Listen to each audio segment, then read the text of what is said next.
But that physical body has been so developed in a very structured way.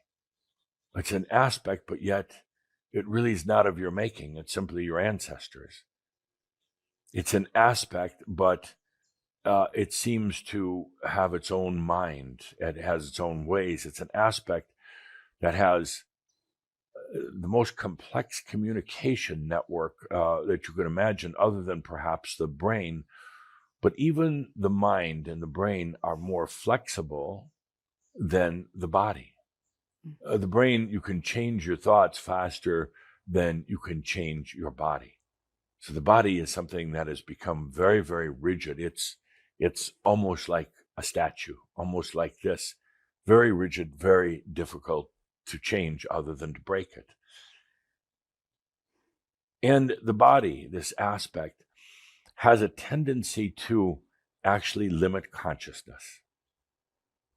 It limits consciousness because if you're having a bad body day, you're sick or you're in pain, your consciousness, your awareness of your awareness goes way down. One of the very first aspects that starts going through integration is the physical body. But the physical body will also take the longest for integration. The mind actually is going to integrate faster. It's a little stubborn up front, but it actually integrates faster. So the body is already, your body has already started on that aspect called the body has already started on a process of the integration of the light body. It's happening right now, but it's going to be slower.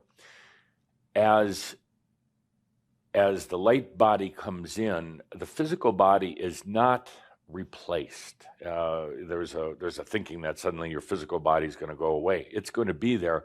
You're bringing in the and of your light body. They're going to coexist together. In doing so, the physical body will adapt certain characteristics of the light body. In other words, the ability to heal faster, the ability to age slower, or possibly even to pick up more youth. But you'll still have both bodies, and they're going to be integrated together. So consider that the physical body and the light body are both aspects. And again, you're not going to get rid of your physical body. There'll be changes that occur within the physical body. Basically, the replacement of what was called the aniatron in the physical body will basically dissolve, will basically go away, because the physical body is not going to need that communication network anymore once the light body is stabilized in this reality. The light body will serve as that entire communication network, and the two actually will be well integrated together, even though in a sense they're two separate bodies. This will lead to the ability to continue to have sensual pleasure of the physical body, but also things like the faster healing because of the presence of the light body, and the ability to do what you would call bilocation, because your light body can go anywhere, whether it's other realms, other parts of the planet, carrying along with it attributes of the physical body, but not necessarily taking your physical body and evaporating it here right now and suddenly appear on the other side of the earth. Your physical body will still be here, and the light body can go to another part of the planet or the universe and take the attributes of the physical body with it in order to have a very sensual experience as well. So these are two very, what you would call, become very clear, very healthy aspects, ways for you to experience and express, and really don't have so much to do with a lot of the other aspects. But what you're going to have happen in your life is just levels and layers of integration of the various aspects, whether they're physical, mental, emotional, or anything else, coming all back together into the I am, into very deep integration. There's another aspect. It's a broad and general aspect. It's very large in a way. It's called your biology. Your biology is an aspect, not just in this body, but the biology of the other lifetimes you have led. This aspect has been very, very beat upon.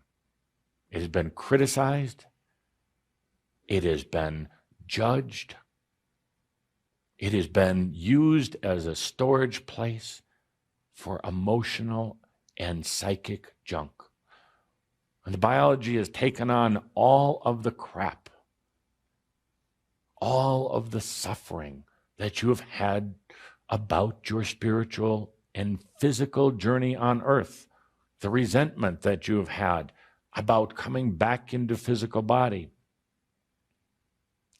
the longing that you've had about getting the hell out of physical body and getting back into the non-physical realms. But yet this aspect has continued to serve you over and over and over. And when the physical body had a weakness and an illness,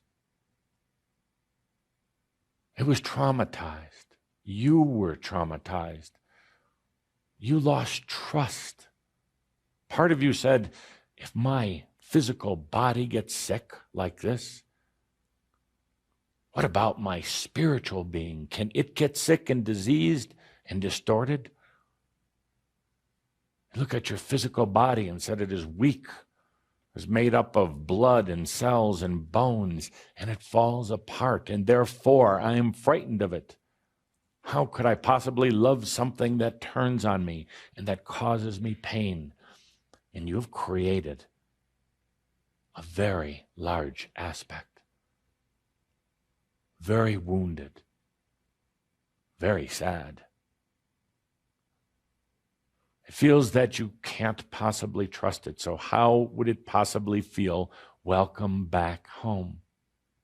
It feels that you resent being in it. So how could it possibly integrate back into you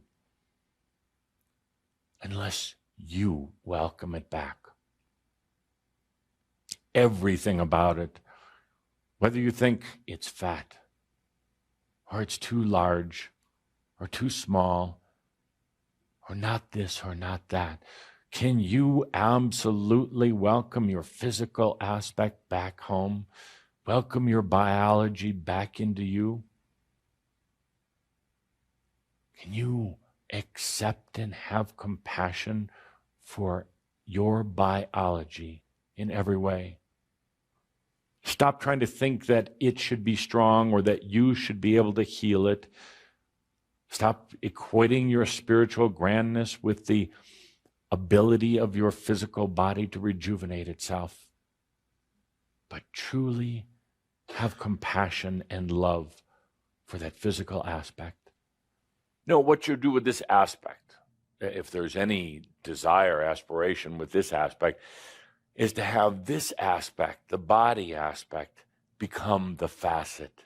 In other words, integrated, so that when you leave this planet, in your last life, you take that, all the attributes of the physical with you, not the literal blood and bones, but you're so integrated that you bring everything that you've done with the physical aspect with you, so that you can go, and I mean this very literally, you can go anywhere in creation. When you can imagine, though, that you can take your physical body, all the attributes of it, and as it is integrated and becomes a facet, you can go anywhere in creation, which is big, and recreate your physical self without having to be birthed, thank God, without having to have that physical body die in the old way. You just manifest it. Boom, it's there. Any dimension, any place, you can recreate it. And then you can uncreate it.